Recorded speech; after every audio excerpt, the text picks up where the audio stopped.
Hello friends मोर channel जोरहाटर ছোৱালীলৈ আপোনালোকক আকৌ এবাৰ স্বাগতম জনাইছো।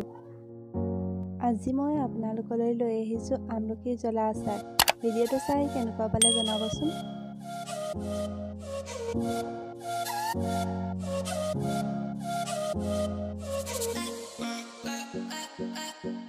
মই প্ৰায় আধা কেজি মান আমলখি ধুই লৈছো।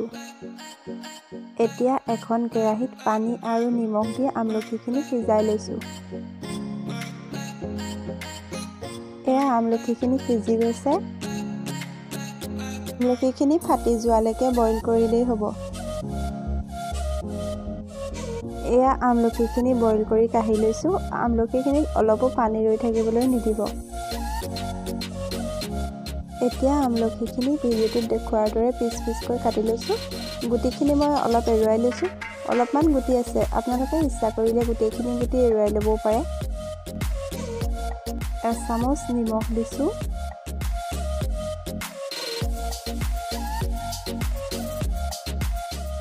এচামুচ হালধি দিছো। এতিয়া গোটেইখিনি ভালদৰে মিক্স কৰি লৈছো। আমলখিখিনি 1 পৰা 2 দিন মান ৰ'দত দিব। আমলখিখিনি বহুত বেছি শুকুৱাই নেপেলাব, নহলে আমলখিখিনি টান হৈ পৰিব। এয়া আমলখিখিনি ৰ'দত দি থৈছো। এতিয়া মই আচাৰ বনাবৰ কাৰণে মছলাখিনি গোটাই ল'ম। মই চফ লৈছো কেইটামান, ৰেড চিলি লৈছো আৰু ধনিয়া গুৰি লৈছো, 2 কিলা তেজপাত লৈছো আৰু কেইটামান পাঁচফোৰণ লৈছো। পাঁচফোৰণখিনি কেৰাহীত অলপমান গৰম কৰি লৈছো। পাঁচফোৰণখিনি অলপমান ঠাণ্ডা হোৱাৰ পাছত মিক্সিত গ্ৰাইণ্ড কৰি লৈছো। এতিয়া কেৰাহী এখনত তেল গৰম কৰি তেজপাতকিলা দি দিছো। এতিয়া আমলখিখিনি দি লাহে লাহে লৰাই আছো।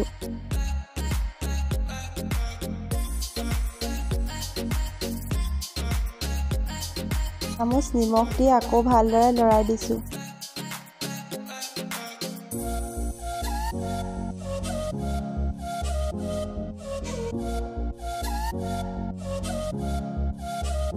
আচাৰত যিহেতু অকমান হালধি সৰহকৈ লাগে, সেইকাৰণে আৰু অলপ হালধি এড কৰি দিছো।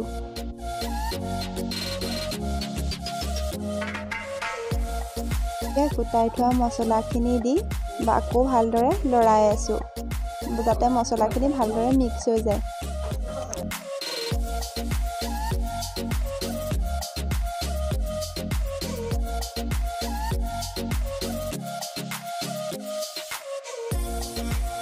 এতিয়া আচাৰখিনিত মছলাখিনি ভালদৰে সোমাই গৈছে।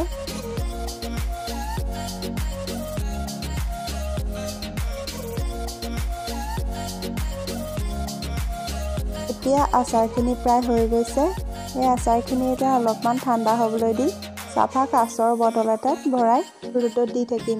আচাৰবোৰ ৰ'দত যিমানে দিব সিমানে আচাৰ ভাল হৈ থাকিব। এতিয়া আমলখি আচাৰ খাবৰ কাৰণে ৰেডি হৈ গ'ল। এই আচাৰ ৰ'দত দিও খাব পাৰিব বা নিদিয়াকেও খাব পাৰিব। ভিডিঅ'টো চোৱাৰ বাবে ধন্যবাদ।